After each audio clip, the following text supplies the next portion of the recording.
No attendees.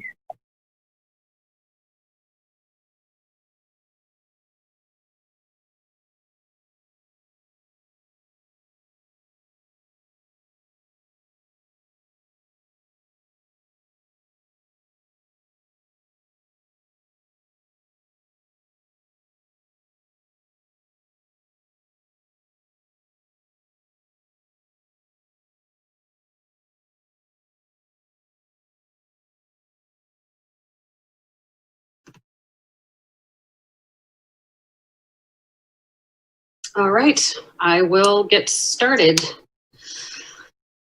Good evening, Vacaville. We appreciate everyone who is participating in tonight's Parks and Recreation teleconference meeting. This meeting will be conducted pursuant to the Governor's Executive Order N2920. Please bear with us as we attempt to use remote tools. Instructions to call into the meeting or participate from a computer are provided on the agenda on the city's website at www.cityofvacaville.com. Callers who wish to comment can press *9 to get into the speaking queue. Computer users can click the raise hand button within their Zoom controls to request to speak. And with that, Tracy, would you like to begin with roll call? Yes. Commissioner Leonard? Present. Commissioner Lujan? I just want to make sure that she's not an attendee. Commissioner Rucker? Commissioner Thompson? Present. Commissioner Vasquez? Here. Vice Chair Ramos? Here. And Chair McMahon. Okay, thank you. Thank you. Commissioner Leonard, would you like to lead us in the Pledge of Allegiance, please? Certainly. Ready? Begin. I pledge allegiance to the flag of the United States of America and to the republic for which it serves, one nation, under God, indivisible, with liberty and justice for all. Thank you very much. I'm sorry, Vice Chair Ramos? Yes, ma'am. I think someone on the attendees, I think that phone number 507 may be Commissioner Rucker. So I'm going to allow him to speak if that's okay. Yes, please. Hello, Commissioner Rucker. I am here. Sorry, I'm an attendee because I'm in the car right now, but I'm here and I will hit start now when I would like to talk. That's the kind of commitment we like to see on the Parks and Rec Commission. Thank you. There we go. I got to do anything I can to be a part of this. So, so thank you. Just want to let you know I am an attendee, but I am fully present. Thank you. Thank you, Commissioner Rucker. Thank you, Vice Chair Ramos. Thank you. Now it is time to approve the agenda. Has everyone had an opportunity to take a look? Do we have any changes or additions? Hello, Chair Ramos. This is Commissioner Lujan. Did you guys take roll yet? I just was able to join in. Yes. Oh, great. Okay. So I am here now. Thank you. Thank you. Approval of the agenda. Hearing no changes, do I have a motion to approve the agenda, please? I motion, this is Commissioner Lujan. I motion to approve the agenda. And a second? Commissioner Rucker, I'll second. Thank you very much, Lujan and Rucker. We have approved the agenda. Moving on to approval of the minutes. You should have all received those in your packet. Sorry, Vice Chair Ramos, we'll have to take a roll call vote. Oh, you're right. I'm so sorry. It's okay. Roll call vote. Okay. Commissioner Leonard? Aye. Commissioner Lujan? Aye. Commissioner Rucker? Aye. Commissioner Thompson? Yep. Commissioner Vasquez? Yes. And Vice Chair Ramos? Yes. Thank you. Moving on to item 4, approval of the minutes. Do we have any additions, changes, corrections? Hearing none, may I have a motion to approve the minutes of June 3rd, 2020? This is Commissioner Leonard. I move to approve the minutes. Thank you. Commissioner Thompson, I can second that. Thank you, Commissioner Leonard. Commissioner Thompson. On item 5, correspondence. So sorry, Vice Chair Ramos. Oh, I did it again, didn't I? Yes. I'll do the roll call vote. Thank you. Okay. Vice Chair Leonard, I'm so sorry. Commissioner Leonard? Aye. Commissioner Lujan?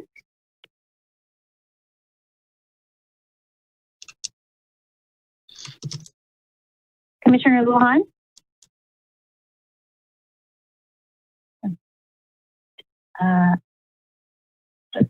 Andrea, do I just skip over and come back to her? I'm sorry, I don't. I think you take the roll call, and absent a technical difficulty, we'll just continue on with the meeting. Okay, great. Okay.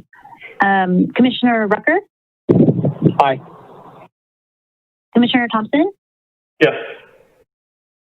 Commissioner Vasquez? Yes.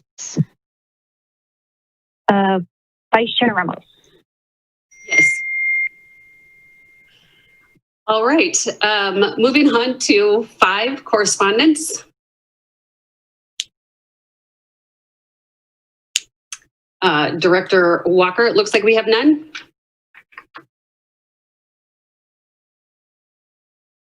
All right.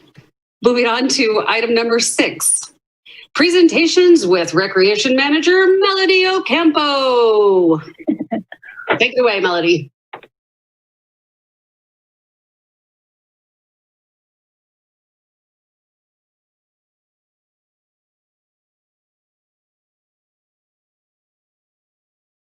I'm sorry. I think they might be having. Hi. Hello. There Can we everyone go. hear me? Hello? Yeah. Yes. Hello? Okay, wonderful. So I think Tracy's going to pull up. I've got just a brief presentation for you all. So for those who have been on the commission for a couple of years or even just one, you know that July is National Parks and Recreation Month. And usually we come out and we share with you all the fun things we're doing in the month of July. And we tell you a little bit about it. It's the National Recreation and Park Association has this annual celebration every July, really to just focus and bring attention to how important parks are and recreation is for communities nationwide. Typically, this also comes with a lot of really fun coupons for places like Great America and other splash parks. And then we obviously highlight things like our Creek Walk concert series and all the other fun things that we get to do. Next slide, Tracy. So that is the calendar that you normally would see. Next slide. And we don't get to have one this year, unfortunately, but we do have some great things happening, including our senior helpline, our summer camp, and just starting this week, water fitness. So with that being said, as Tracy hits the next slide, it's just going to take you into a bit of a slideshow of what we have going on. These are all pictures we've taken in the last 2 weeks so that you can see what is happening right now with Vacaville Parks and Recreation. Take it away, Tracy.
All right, so as you can see, we've got a lot of campers out there having fun. We've got people in the pool, and we've got that senior helpline with meals being delivered 3 times per week. So that's all very exciting.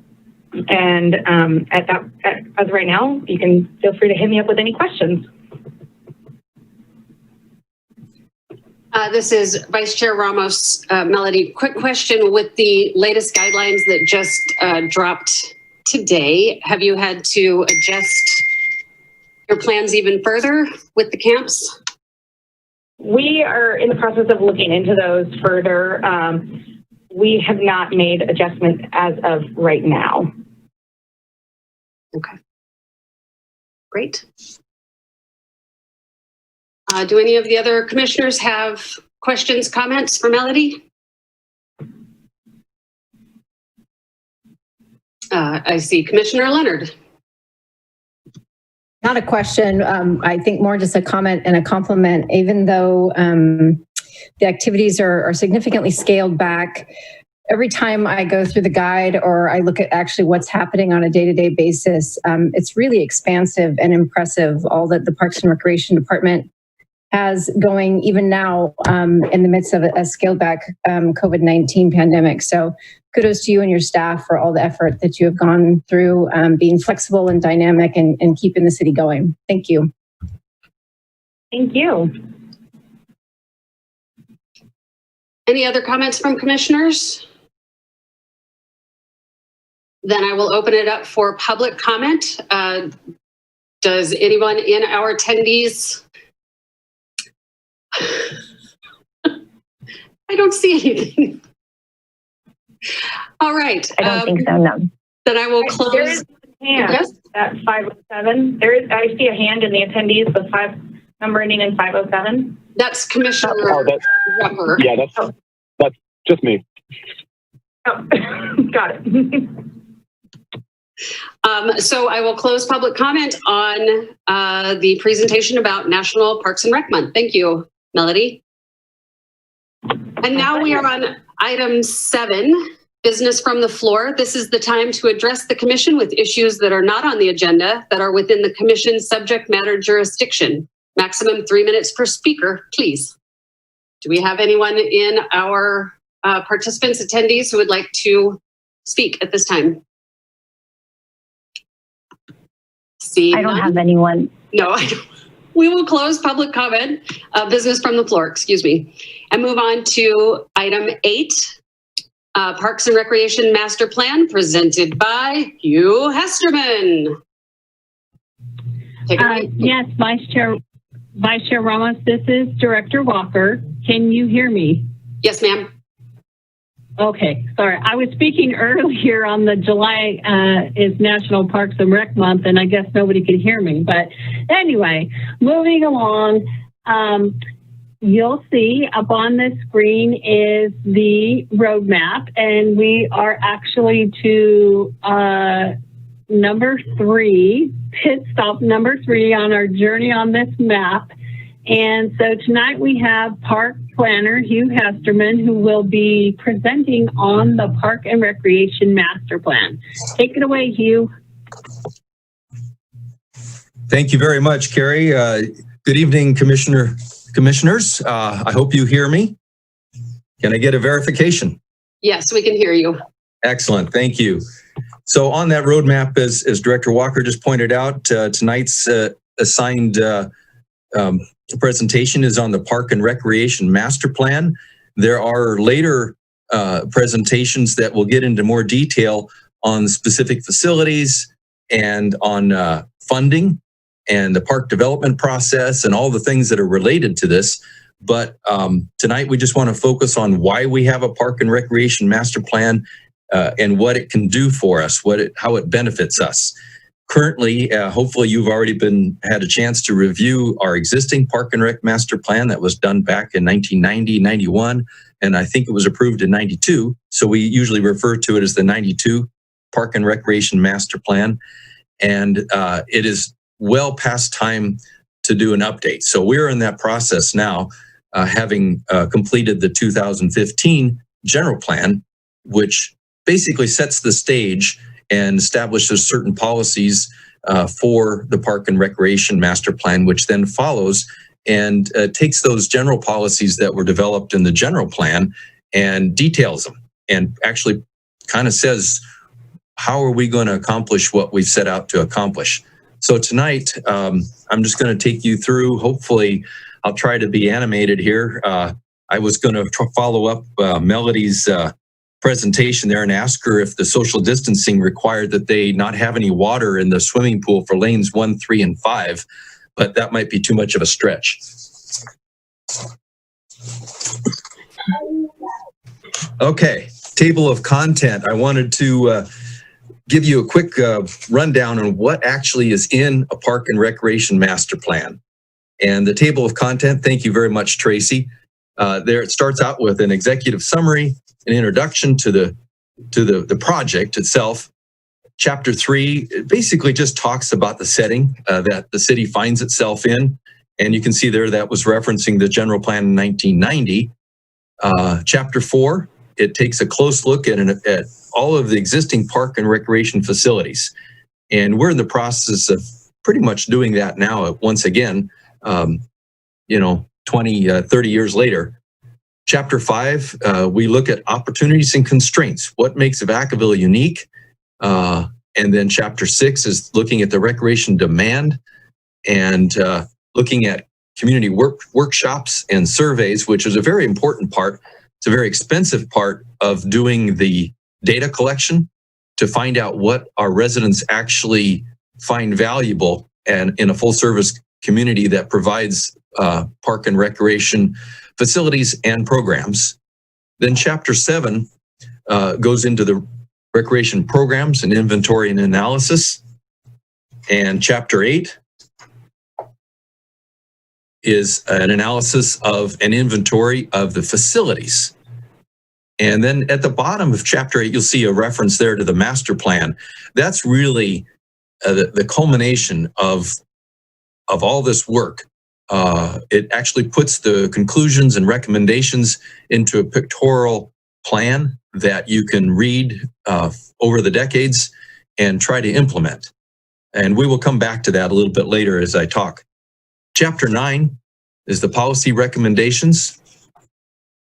And you can see, I want to point out here that this master plan was, I would say, pretty on the mark in looking at where Vacaville was at that time and where we wanted to go. One of the things it talked about was trail policies and urban space policies. And we really haven't addressed, in the ensuing years, we really haven't addressed those two things. There's quite a bit of detail in this document addressing those, but we've never really implemented very much of that. Maybe the only exception would be the construction, the design and construction of the bikeways along both Alamo Creek and parts of the Ulatis Creek. We've also obtained a lot of open space properties, both for the community buffer between Vacaville and Fairfield, and also in the east of the Browns Valley, west of the Browns Valley area, which is mostly the Caligari open space and the Glen Eagle open spaces. We'll come back to that a little bit later because that's something important that we found out in our current needs analysis also. Chapter 10 is just looking at a development program, how you actually would develop new parks, looking at your existing parks and where the new parks should go, looking at your urban space lands, your urban open space lands and future, and then again, trails and bikeways. Chapter 11 is the final chapter. It looks at the implementation of the plan. So I'm going to walk us through just the executive summary, basically, which gives a quick, yeah, you can go on to the next page. Thank you, Tracy. One more. There we go. And scroll down there to where it says the master plan process included. Yeah, right there. And actually the paragraph right above it talks about the purpose of the comprehensive parks, recreation, and open space master plan. That is a huge mouthful. We are not going to recreate that this time around just because it was such a drag to try to pull all those words together when we're referring to our park and rec master plan. We know that the park and rec master plan includes, it is comprehensive, and it includes open space and bikeways and trails and a whole lot of other things that really just would complicate the title. So our new one will say the Parks and Recreation Master Plan. And that's pretty much in keeping with what other cities have done too. So right below that, the master plan process includes these bullets here: identifying deficiencies in our existing parks and recreation facilities, assessing the community demand using workshops and both a citywide survey and a youth survey. Those were two separate instruments that were done in 1990. Determining the existing and future needs for parks and recreation facilities, analyzing opportunities for open space and trails. It did do that, and we did follow up on some of that. Establishing policies necessary to implement the master plan. A lot of those policies are carried over from the general plan, I should point out. It helps to develop a physical plan showing existing and proposed parks with recommended recreation facilities for those. And later on, I'll ask Tracy to pull up that specific plan, and we can spend a bit of time looking at that. It's very detailed. We won't be able to go through the whole thing tonight, but I just wanted to make sure you were exposed to it. The last from the end there is recommending design guidelines for trails and bikeways. And this master plan did that. It did a good job of that. Again, like I mentioned earlier, we really haven't gotten to that point of implementing much of that. And then finally, developing an action plan that included priorities, estimated costs, and funding alternatives.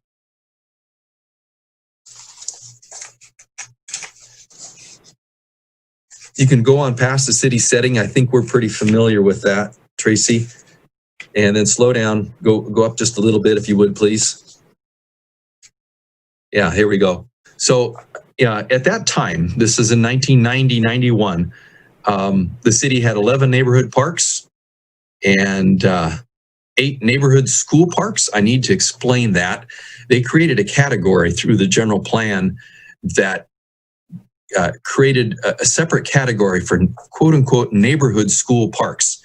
And it was not clear that these are actually city owned facilities. They just happen to be next door to a school. So in the new master plan, new general plan, actually, we eliminated that category, and all neighborhood parks are called neighborhood parks, whether they're next to a school or not. The third bullet point points out community parks. They range in 12 to 74 acres. We largely kept that same category, expanded it a little bit to include what is now Centennial Park at 265 acres. It also included recreation centers, and we'll talk about that a little bit more. Talked about 930 acres of urban open space and about 1,000 acres of potential green belt and 33 acres of green belt that was currently owned. So Tracy, please scroll down. Here's some of the recommendations that they had back in 90 for updating our parks. You can read that on your own. I'm not going to go through the details. Let's look at opportunities and constraints, please. There we go. So opportunities included views to be enhanced, well sites to be used, possibly as community gardens, creekways for use as trails. And I should point out there that at the back end of this document is our creekways policy, which was developed in the same time frame, and we continue to use it today. It did a great job at looking at one of the opportunities that the city has, and that's not ignoring our creekways. Some communities, I think Los Angeles gained a lot of fame for paving over all their rivers and creeks and creating just a wasteland of concrete. Vacaville was insightful in recognizing that these are a valuable amenity Yes, we do need to keep them open for drainage purposes, but they also can serve as open space and access via trails. And we've done a good job at that. We can do better. The hillsides for open space. Yes, we've done a good job at that. Transmission easements and railroad corridors for multi-purpose paths. Those are some of the opportunities. And then a little bit further on, it talks about the constraints, which include the freeway, actually multiple freeways. We have Highway 80, Interstate 80, and 505, and also the Puda South Canal, which acts as a barrier to public access. So those are the, pretty much summarized real quickly our opportunities and constraints. The recreation demand, a lot of interesting information here. Yes, we want to look at our demographics. We want to look at what we anticipate growth, how growth will occur. I will say that the growth that was anticipated with this general plan and this Park and Rec, comprehensive Park and Rec master and urban open space master plan didn't happen near as fast as was envisioned. So here we are in 2020, and we haven't even attained the population that was anticipated at that point in time. So growth was slower. And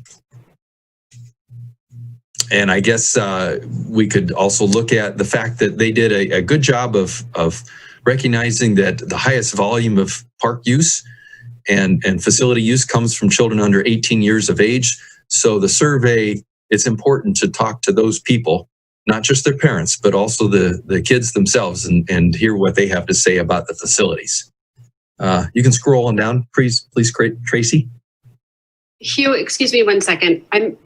This is Vice Chair Ramos. I neglected to tell the commissioners that unusual for this presentation, but you don't have to hold your questions until Hugh is done speaking. If you have questions that pop up, just raise your hand and I will recognize you. Forgive me, Hugh, carry on. Quite right, and hopefully that'll add a little interest to this otherwise rather bland presentation. I apologize for that. We are getting to some better data here in a moment. So there were 2 surveys that were done in 1990, which included the youth survey that I mentioned, and then a community-wide telephone survey that was statistically valid. We've done the same thing with the statistically valid survey for the current master plan. The number of households was increased to 400, so that it would be statistically valid. And the results, I think, are still very much in line with what was done in 1990. Scroll down, please, Tracy.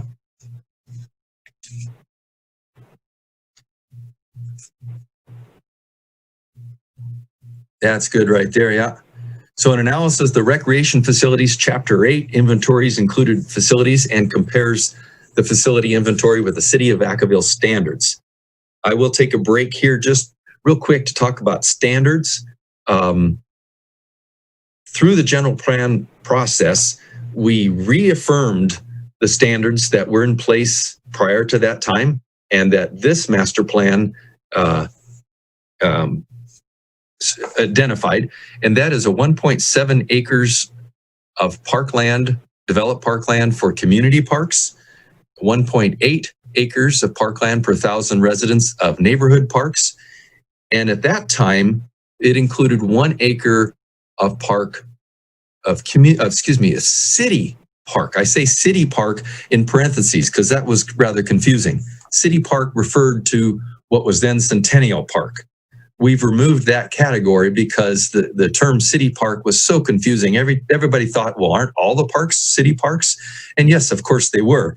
But this master plan was trying to invoke a vision of having a city park that was just a primary park for the whole city to use.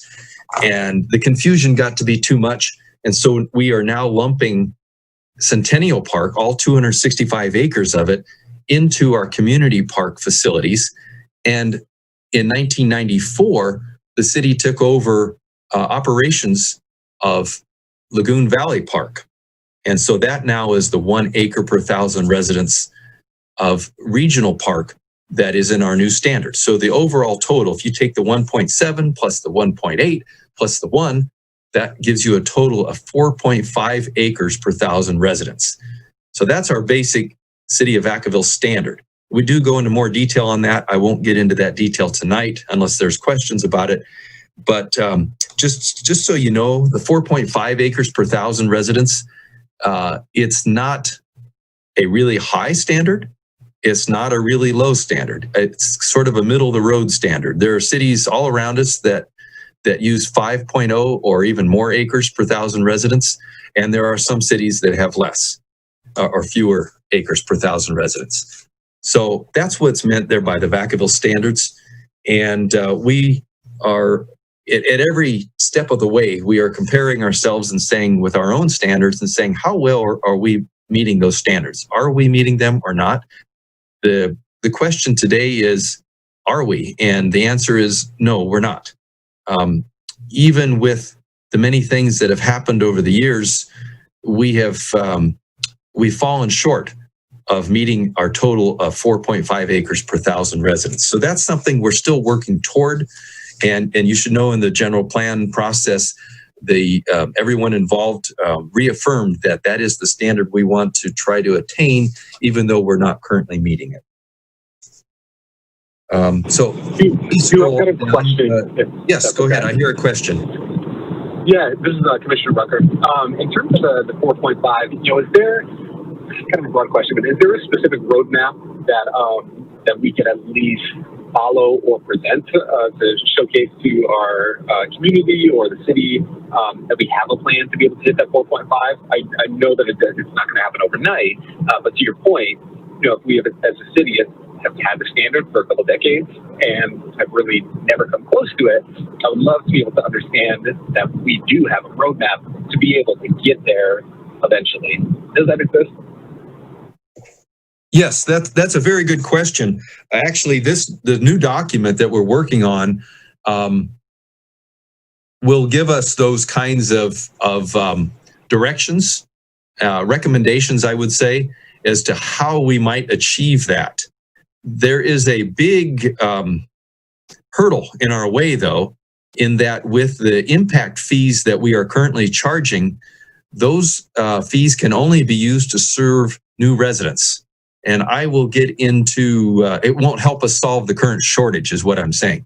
I will get into much greater depth on that when we get to the point of talking about funding sources, because that is a really good question. How do we make up the difference? If we can say that we're going to collect for new residents, but have an existing shortage, what do we do about that? And so I will put off most of the answer to that question until then. But I will say that the new master plan does address that question of how might we do that. So hopefully I've answered your basic question. Yeah, you did. Thank you. So Tracy, if you would, at this point, please bring up the park facilities map that is shown on page 104A, I think. Do you have that available? That's it. Thank you very much. I know it's very small. So what I'm going to ask Tracy to do is to zoom in. Why don't you zoom in, Tracy, to the upper right where it talks about Centennial Park? Go to the upper right portion of the map and then pan up to the little descriptors there. Yeah, you're getting there. So you see Allison Fields was the name of the fields that were built under the original Measure M. And City Park refers to what is now Centennial Park. You remember that I think you meant Measure, Hugh, I think you meant Measure I. Oh, Measure I, the original Measure I. Yes, correct. That was approved, I think, in '92, I believe. So that helped fund the construction of those fields, those ball fields that we have been using ever since, that are now in what we call Centennial Park. So the little diagrams there, little icons that you see, refer to what is existing. And you can see the soccer field and the little bat, which refers to the baseball field. That's in the kind of the white background legend. All the things that have the black legend are proposed. And we don't have to go through all the details on that, but you see a swimming pool, golf, more soccer, a gymnasium, football, more baseball, camping, picnicking, a trail, a basketball, a whole bunch of things, playground, a whole bunch of different things were proposed at the city park back then. And now, Tracy, if you would slide your pan down to the actual location of the park itself, follow those leaders down to what is now Centennial Park. So our viewers can see what Centennial Park consisted of at that time. Yeah, thank you. So you can see, whoops, okay, there we go. The portion that had the cross hatches in it, yeah, that had to be acquired. That was later acquired through our RDA. And the portion that had the diagonal hatches was existing. And the total acreage out there now is 265 acres.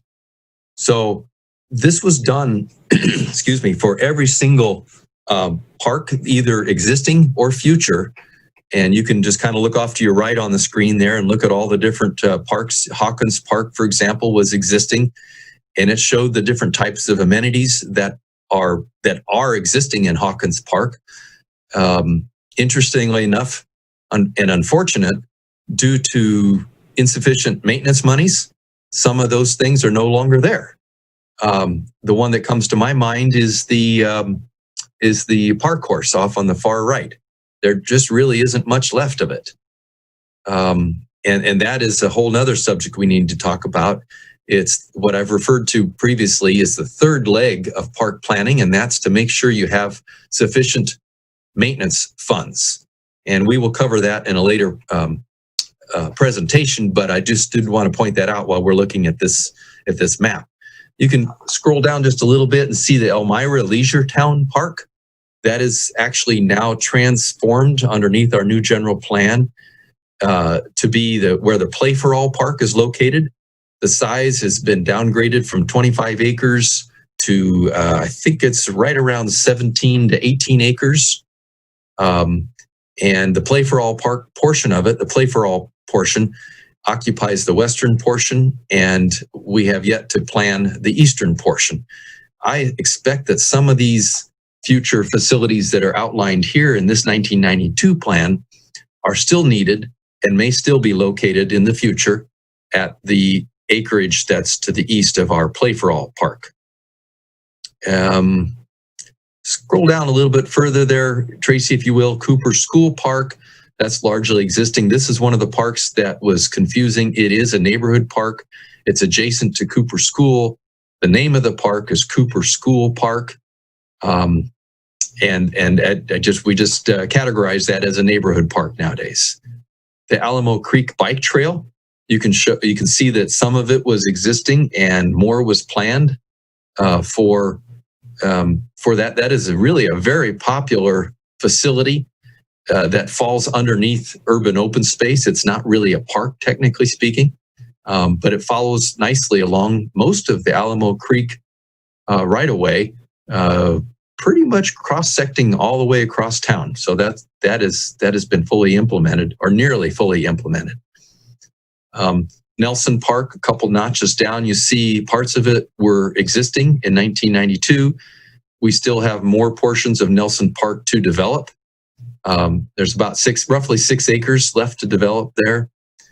Patwin Park, largely existing at this time. Sierra Vista Park, largely existing. Here again, it shows the playground, a little teeter-totter icon.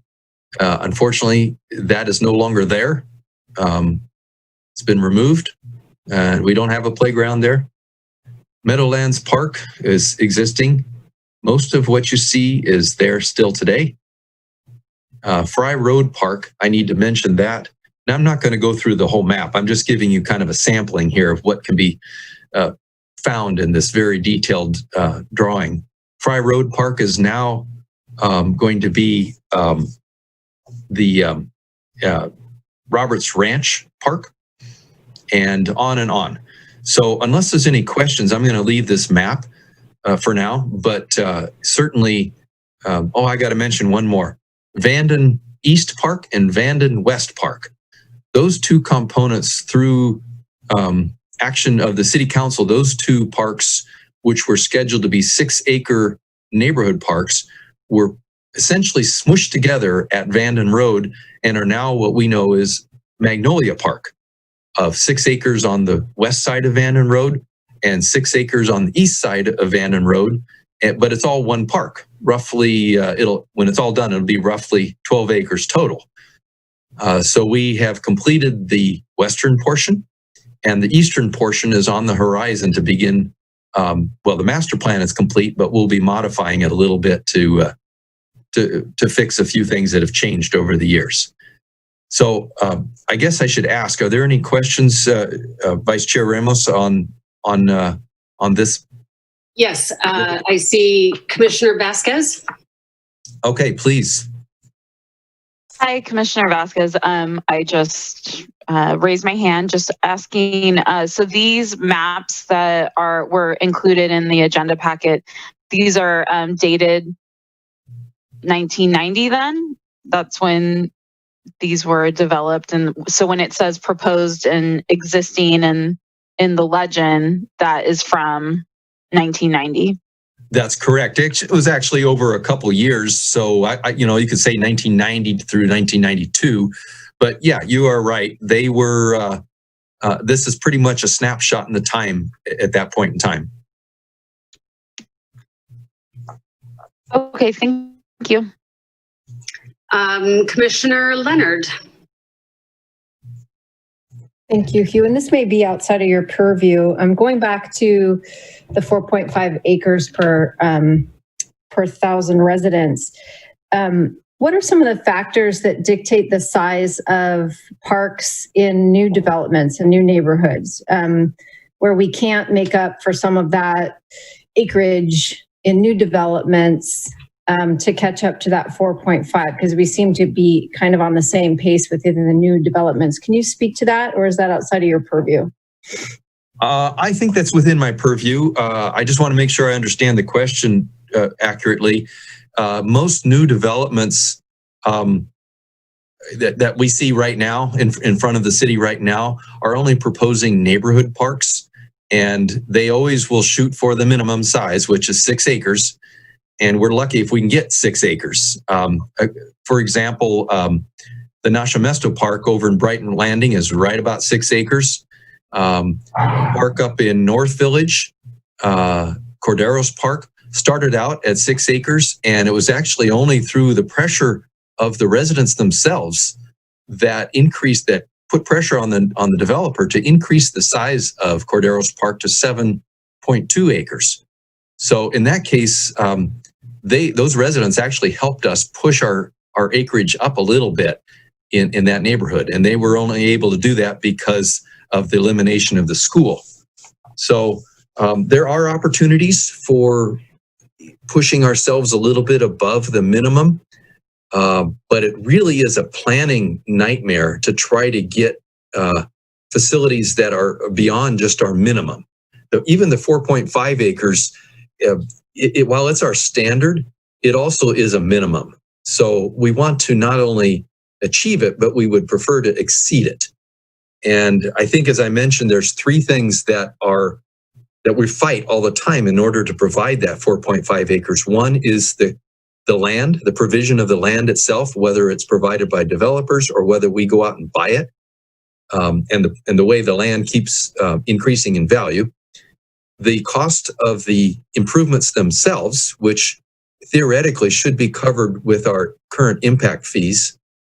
And then the third leg of that trio is the long-term maintenance, which mostly we are covering nowadays for neighborhood parks through lighting and landscaping maintenance assessment districts. The maintenance of community parks is largely covered by general fund proceeds. And as you probably are aware, or not proceeds, but general fund monies. As you are aware, there's a great deal of pressure on our general fund to fund all kinds of things that are may or may not even be parks and recreation related. So getting above or making up the difference really takes a very creative approach. Sometimes we have opportunities through grants that can help us purchase land or create improvements to land. Sometimes we get bequeaths or special gifts. A good example of that would be the Caligari open space. Wonderful opportunity for the city. And we actually ended up trading lands to what we now have as the Caligari Park and Open Space Preserve that hugely boosted the open space that's available to the general public. There probably are some other opportunities too, but I think I've covered the basics. It's not easy to do. Oh, did I answer your question? You did very well. Thanks, Hugh. Yes. Any other questions regarding this map? Commissioner Vasquez. Hello. Sorry, I have one more question. I was just thinking as Commissioner Leonard was asking about new developments in terms of existing parks. And looking at the general plan and also this master plan for Parks and Rec, is there, and maybe I missed it, but is there any expectation, standard, or obligation that when master plans are being revisited for existing parks, what is the obligation or the expectation of city staff or of the community to revisit the original plan? Because when you look at some of these, the map from 1990 and what was being proposed and what's versus what's existing, there's a lot of white boxes compared to the black boxes. And so where does that expectation or standard or obligation fall in revisiting those original plans?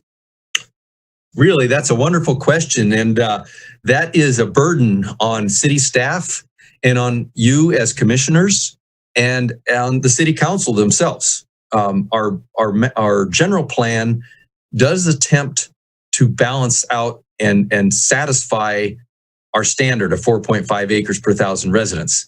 What I have found over the years that I've been in this business is parks are easy pickings and they get whittled away unless you have some people who are real strong advocates for parks and recreation that can stand up to the whittling process.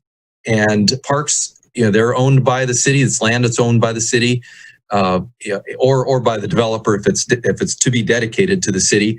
And it's very easy to say, oh, there's land for. I'll pick on utilities for once. Hey, we need to put in a well site.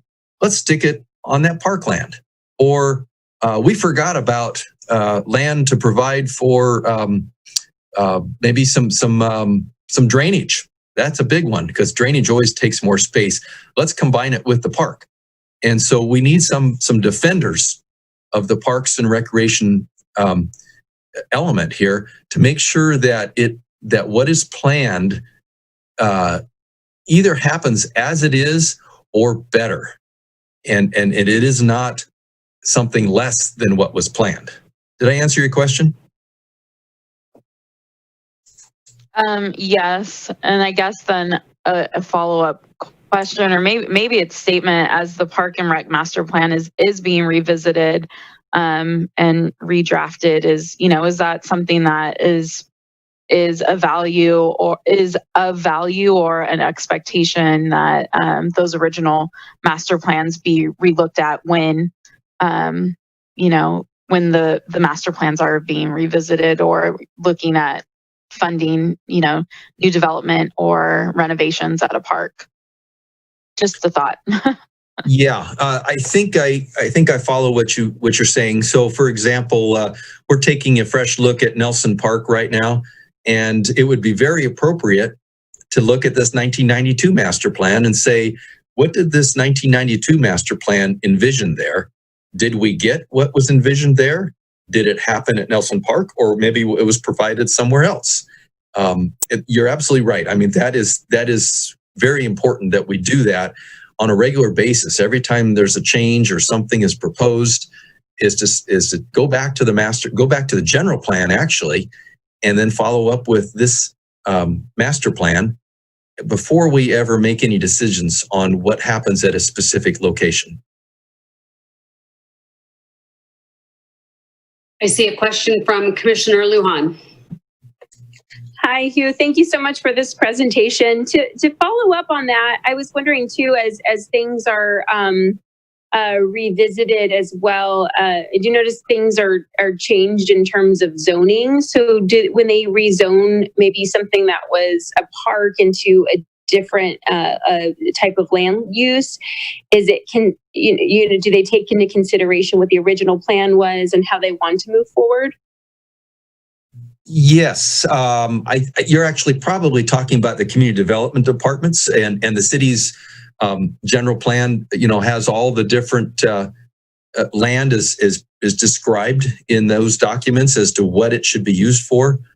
The zoning for parks, community facilities, basically, it takes a fair bit of effort to take that and rezone it. I'm not exactly sure where you're going with your question, but I'll just give you a general answer, is that if we had land that was zoned for future park and somebody wanted to do something different with it, say a private owner, they would have to go through quite a process and demonstrate to the city how they made up for the loss of that particular parkland, future parkland, and hopefully we'd end up with a better product in the long run.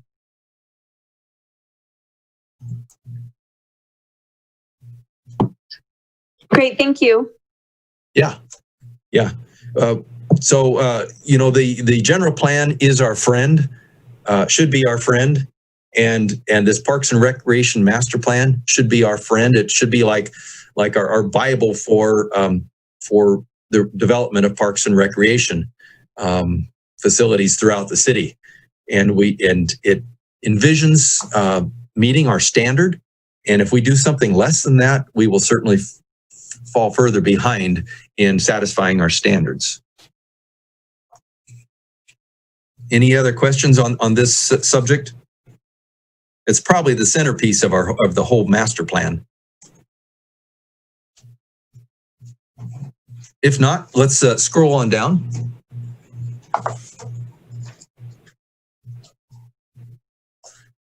Tracy, can you go to the master plan verbiage? Leave this map.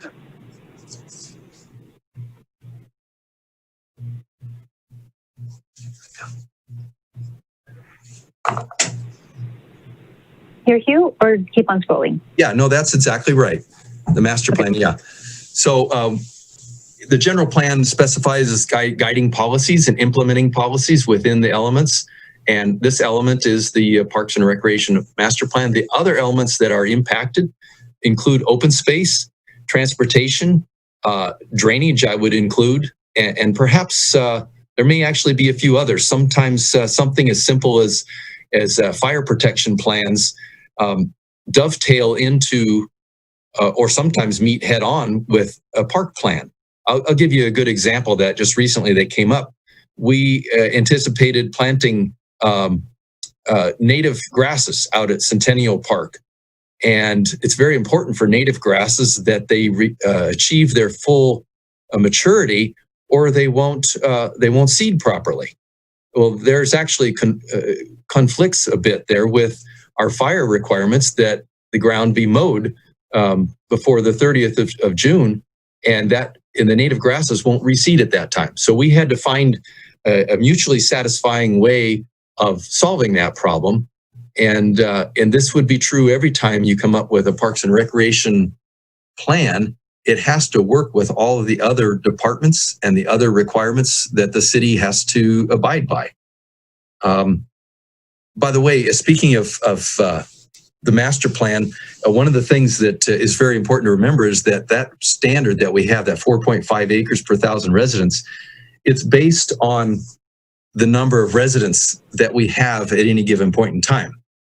So the general plan looks at our anticipated population at its horizon date, 2035, and says, and then it tries to match up the number of acres of park in each of those three categories to make sure that we are planning properly for having enough parkland to satisfy or to meet our standards for a given population. And Parks and Recreation is kind of unique in that regard, in that it's so closely tied to our population, probably more so than any other service that the city offers, I would say. I just wanted to make that point.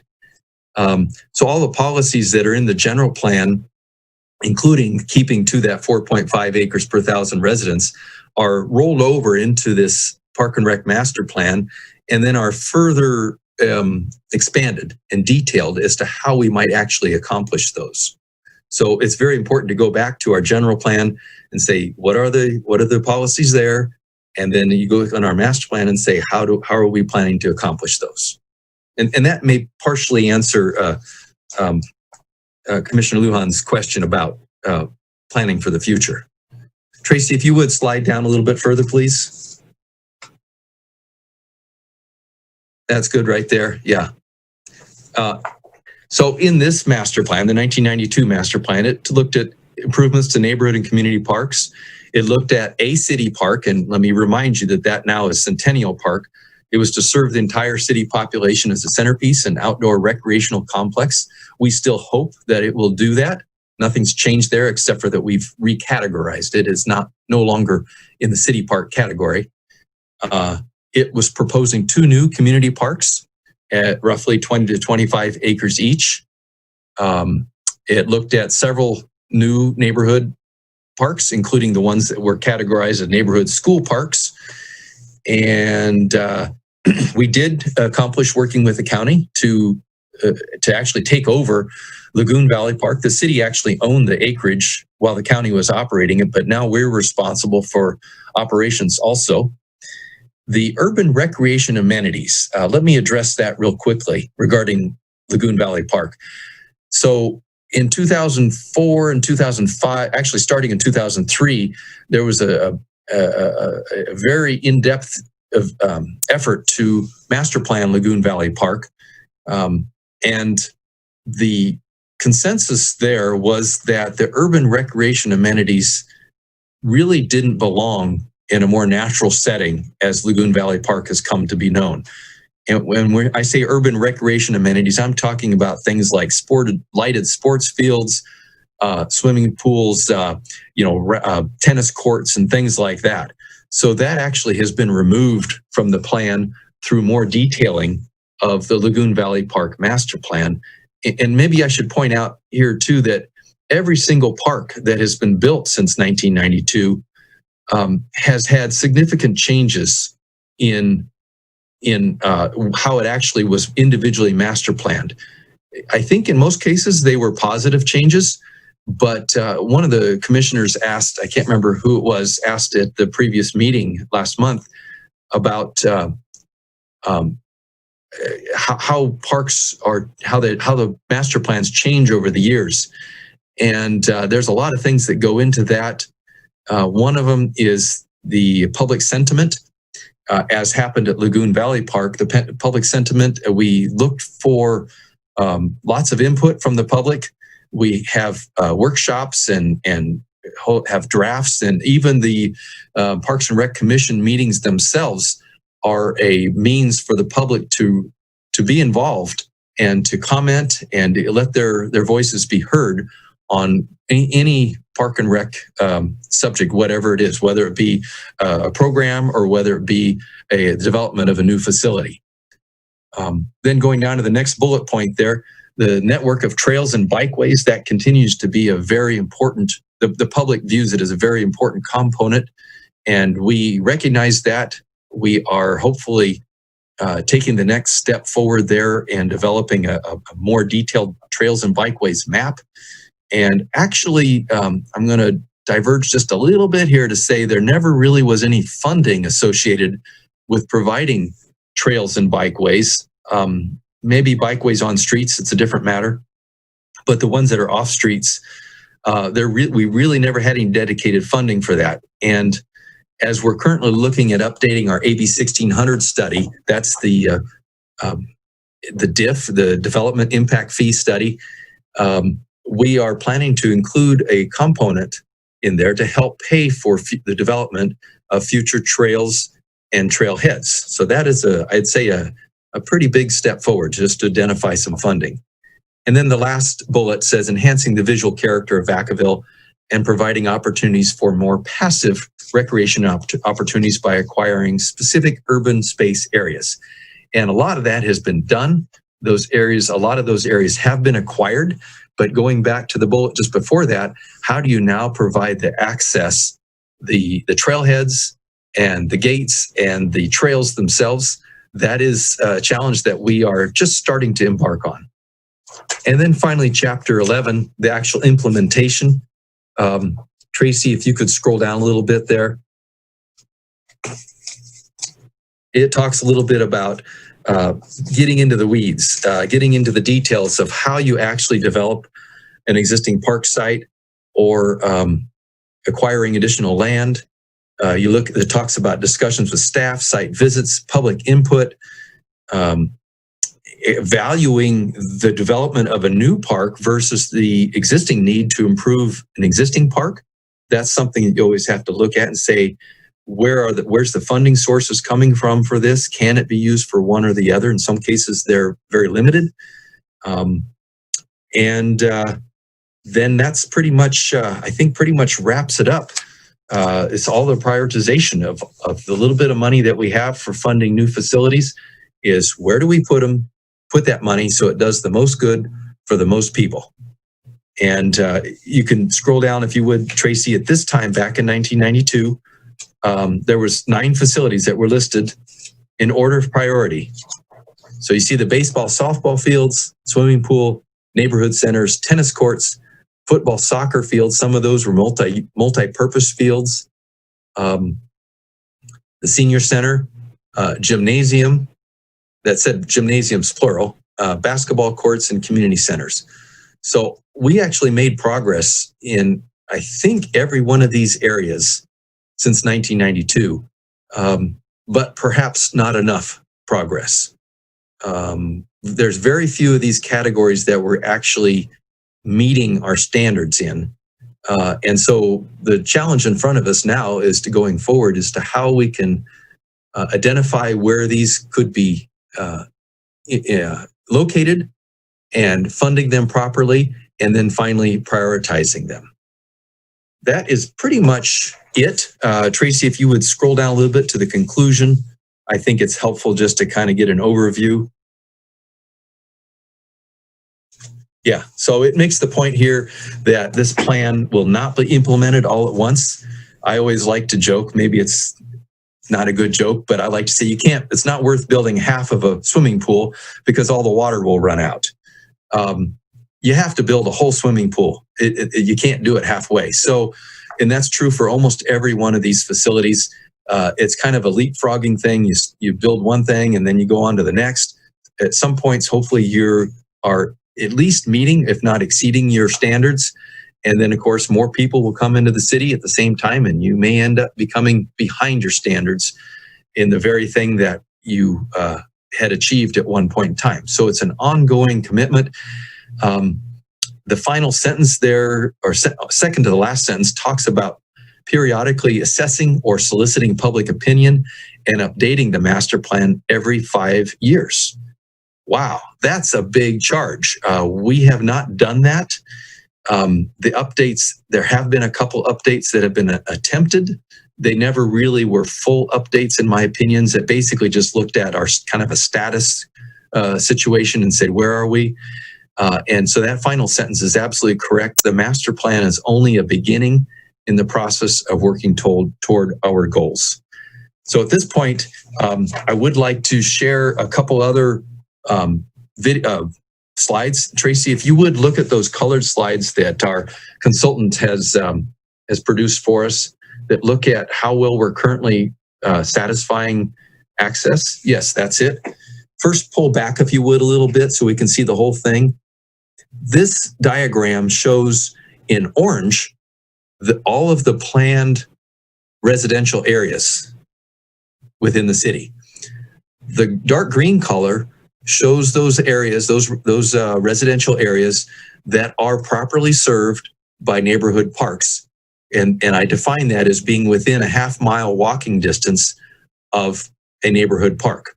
So they're not perfect circles. They're sort of undulating areas that that you can see. And the orange areas that you see outside of the green areas are underserved areas, areas that are not served by a neighborhood park. There's a lot of detail that goes into this. Let's use North Village for an example, just to kind of explain it. If you see the green area right about, is your cursor? Yeah, right where your cursor is there, Tracy, where it was. Yeah, you're at the orange area, North Village Area Plan 2. That's all orange. Those homes have not yet been built. So don't be worried, because they will have a park. And if you go to the next slide, you can see how that park covers that area. There you go. So you see that green circle, that whole orange area there will be served by a new park in North Village. New neighborhood park, I should explain. Now there's two more maps. You're looking at map 2 and 3. So slide down to the next one, map 4. There we go. This is looking at community parks and residential areas that are or are not served by community parks. Again, the orange indicates planned residential areas, and the green areas illustrate residential areas that are served within 1.5 miles of a community park. And let's pick on North Village again, just because it's easy pickings here. You'll see that that entire area is not served by a community park. That whole area was planned with only 2 neighborhood parks. The closest community park to North Village is Centennial Park. And that's roughly a 2-mile, as the crow flies, distance. And you have to cross Puda South Canal, you have to cross 505. So it's a serious effort to get to that community park. And then finally, Tracy, slide down to the next exhibit, please. So with our planned community parks, you can see the areas that are not covered by that cloud or that shadow. There are some residential areas that are outside of our community park coverage areas. And most notably over on the west side of town, the North Orchard kind of area, and then also up in North Village. Those are the 2 areas that would not be, the 2 residential areas that would not be covered very well by our community parks that are planned. So this is rather telling. I should point out that all of these graphs that you're looking at right now are draft. There are some minor errors that need to be corrected on them, so please don't take them to be finals. But it's the kind of graphics that our new master plan will present and give you some meat to chew on to determine how well we're going to meet the future needs. There's one more plan, Tracy, that I think you have from the 1992 study that just looks at future parks. Yep, there you go. Thank you very much. So this is looking at, gives an overview from 1992 and a couple years prior of existing and proposed parks and open space. So it's a simplified version of that plan you looked at earlier. There are other plans within the 1992 study. One looks at bikeways, and it mapped out all the existing and proposed bikeways. Another one looked at the urban open space, both existing and proposed. I won't share those with you tonight, just for the interest of time. But this is worth looking at because it can kind of help you see how well we've achieved our goals from 1992. And then our current master plan effort, of course, will bring us up to date to 2020, and we'll ask ourselves those same questions all over again. how well are we doing? How well are we achieving our goals? How well are we serving or plan to serve existing residents and the future residents of Vacaville? That pretty much concludes my presentation for tonight. Again, I'd be happy to answer any questions that commissioners or the public might have at this point in time.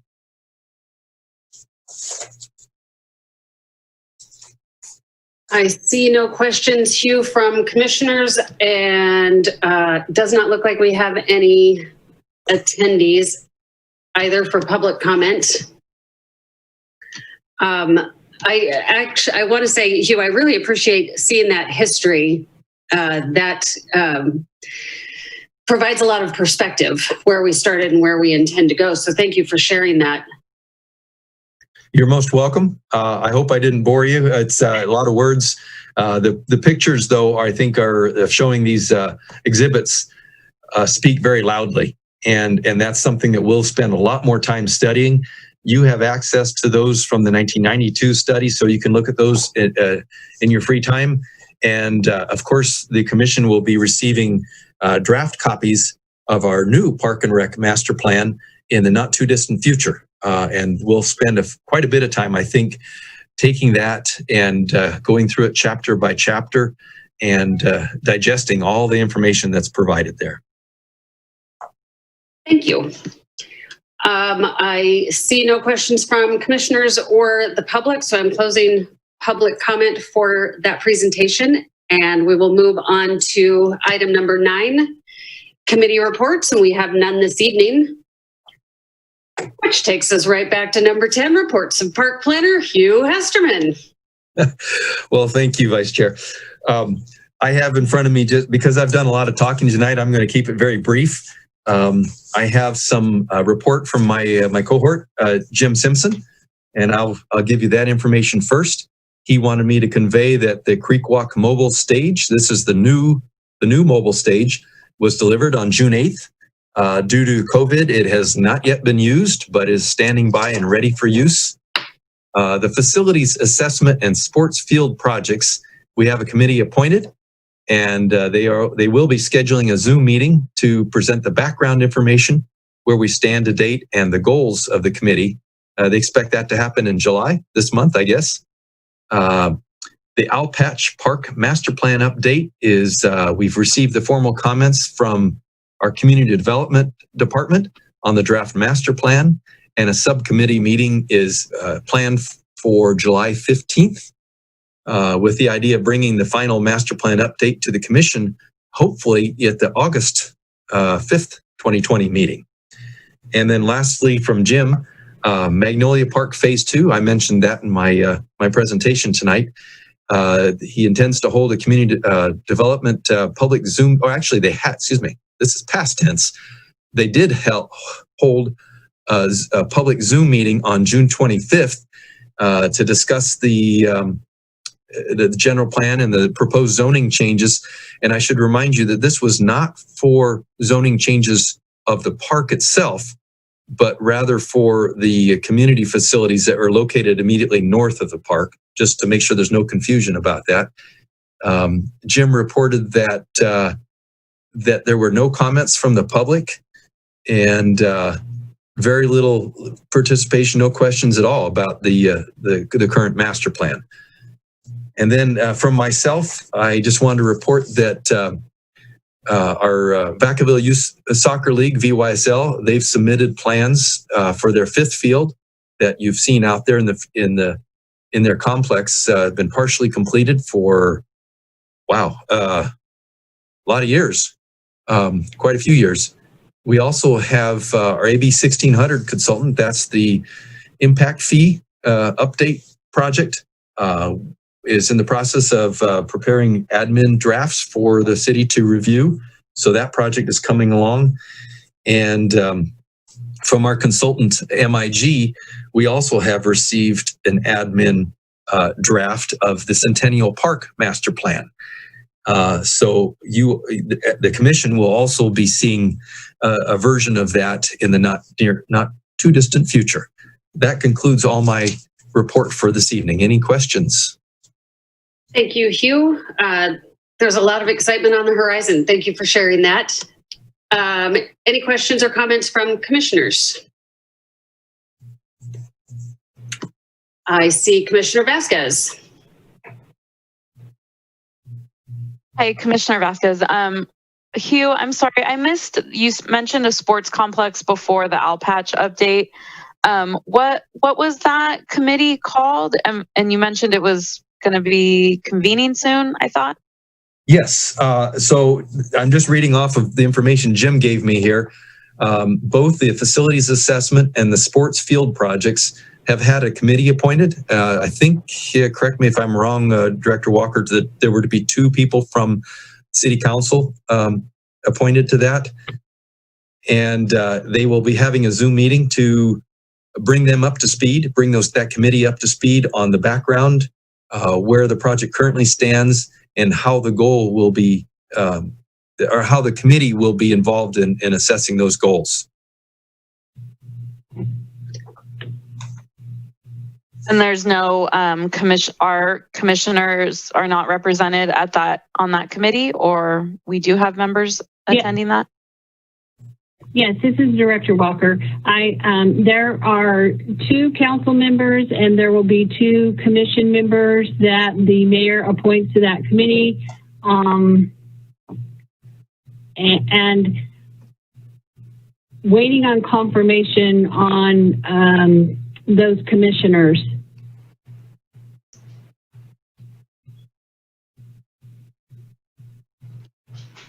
Thank you, Director Walker. Commissioner Vasquez, do you have any other questions? I did have one other question about the VYSL field. Hugh, you mentioned that they had submitted plans for the 5th field. What does that mean in terms, is that an improvement, or so they're submitting a plan and that gets approved through Planning Commission, through City Council? What is that process? And then are they funding that, or as an organization, or is the city paying for that? How I guess I don't fully understand that process. So I just wanted a little clarification on that. Okay. Yeah, you've asked a lot of questions there, and I'll try to give a summary, but if I don't hit answers to your questions, please come back. So VYSL has a lease with the city for the 4 fields that are currently within their complex, and also the space for the partially completed 5th field that's west of their existing complex. The entire area is fully contained by their 6-foot-high chain link fencing, so it appears to be part of the existing complex. They actually started constructing the 5th field, I think it was 2007, and at that time they started outside of the area that they were supposed to be working, and so they were asked to halt construction. And it's only been more recently that through lots of negotiations was it decided that we, the city, could allow them to proceed with that partially completed field. So they are responsible for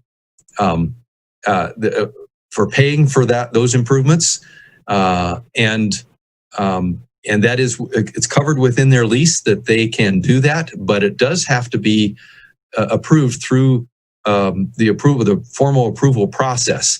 So when I said that they submitted their plans, what I probably should have said was that they submitted their plans to our community development department to go through the proper process of, just like you would with any project that's being proposed by an outside agency, or even for that matter, an inside department. It gets a thorough review by members from every department, police, fire, drainage, public works. Everybody takes a look at it and to make sure that what they're proposing doesn't have any red flag issues and that they can proceed. And then that'll be, assuming they get approval to proceed with that project, they will have a timeline to get it done, and they will have to pay for all those improvements themselves. Hopefully I covered most of your question. Yes, thank you so much. That was a great briefing. I really appreciate it as one of the new commissioners. Thank you. You're most welcome. Opening up to public comment. We have no public attendees, so I will close public comment at this time. Thank you, Hugh. Thank you, Vice Chair. Moving on to item 11, reports of Recreation Manager, Melody Ocampo. I love the introductions. They're fun, the way you say our names. So anyway, I've got about 4 updates for everyone. June 22nd, the city manager made the decision to close City Hall and all front counters, and that includes Three Oaks and Ulatis Community Center.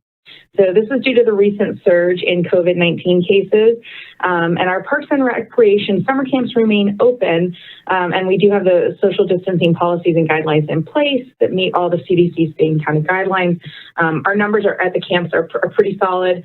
We've got about 12 to 15 camps depending on the week, and those run our standard hours of either 6:30 a.m. to 6 p.m. or 9 a.m. to 4 p.m., trying to cover both just the standard camp day and the standard work day. We are continuing to coordinate the Senior Assistance Helpline, but the number of calls received are down, unfortunately. So, or I guess that's a good thing. Meal Assistant Program tied to the phone bank continues to feed about 43 seniors 3 days per week. Current funding will be depleted on July 22nd, so we are looking for additional funds to support this program. We've had a lot of very generous sponsors, so we are hopeful that we will be able to continue to get support to continue to provide those meals. As many of you know, we did reopen the Graham Aquatic Center this week. On Monday, we started with our what we traditionally call noon lap. So we had a full roster of 16 patrons, 8 per 45-minute time slot. We offered swimming times at 12 and 1 p.m. We are full through the week, but we do have some openings starting actually on July 4th. So happy July 4th to everyone. Come out and swim if you'd like. Next week, we're going to be adding in 4 additional time slots, 2 in the early morning and 2 in the evening time. And those, I kind of did 2 in 1. So those are all my updates. Thank you, guys. Let me know if you have any questions.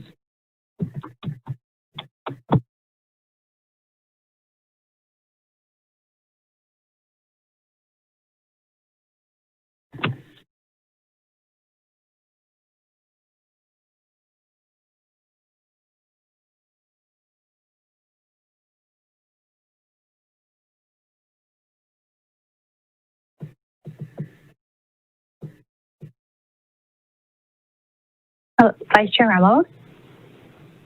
Hello? Hello? Oh, I'm sorry. I was speaking to myself. Oh. I muted myself. It was a really good question for Melody.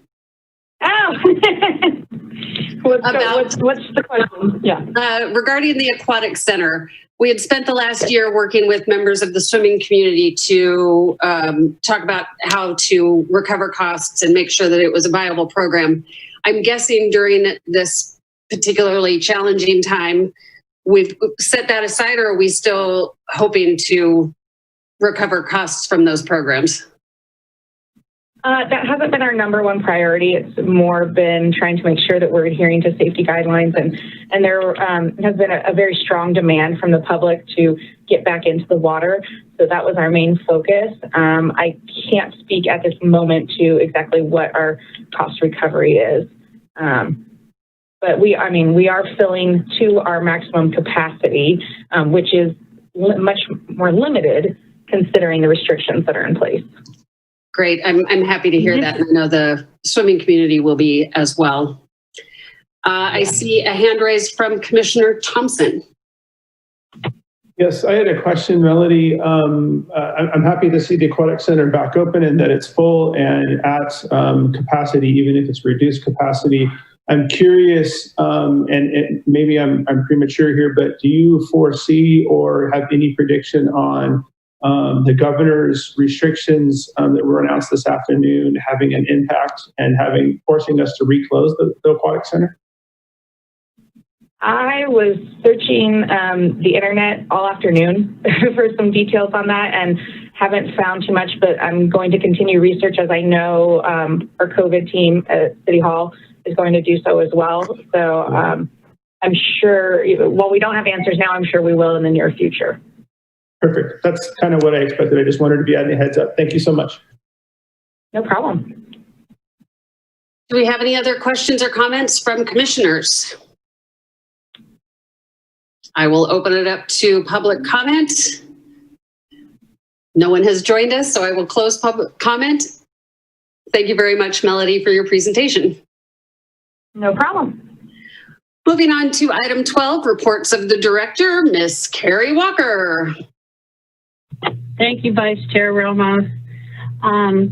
Just tying into Commissioner Thompson's inquiry related to the pool, I know that Commissioner Thompson contacted me this afternoon inquiring about the governor's revised order and what impacts it might have also on youth sports in the leagues. And I was able to have a conversation with our fire chief, and he explained that the revised order at this point in time really only prohibits indoor dining. We do have, as Recreation Supervisor Ocampo mentioned, a COVID meeting tomorrow at noon, so I'm sure that we'll be discussing this extensively, and any updates that come out of that meeting we'll be sharing with the commission and all those parties that might be impacted by that. Also had a request over the course of the last week from Commissioner Vasquez that we provide a listing of the various committee assignments of commissioners. So I'm compiling that information that will give all of you a sense of, you know, what the committee is, the purpose of the committee, what the commitment is, and should have that out to all of you within the next week. So you'll have plenty of time to take a look at that and see if there's anything on there that piques your interest. And then the Chair McMahon will be making those appointments at the August meeting. And then just wanted to end the evening on a positive note. We today made a conditional offer to Julia Madison for our open recreation supervisor position, and she has accepted, and we anticipate her coming on board in early August. We're very excited to bring her on board. She has a number of years of experience, her last 5 specifically being with the Napa Valley Boys and Girls Club as an area director. She previously worked for the city of Fairfield in their aquatic program. And so, again, we're just very excited to be able to fill the vacancy left when Melody was promoted to recreation manager. And that's all I have this evening. Are there any questions?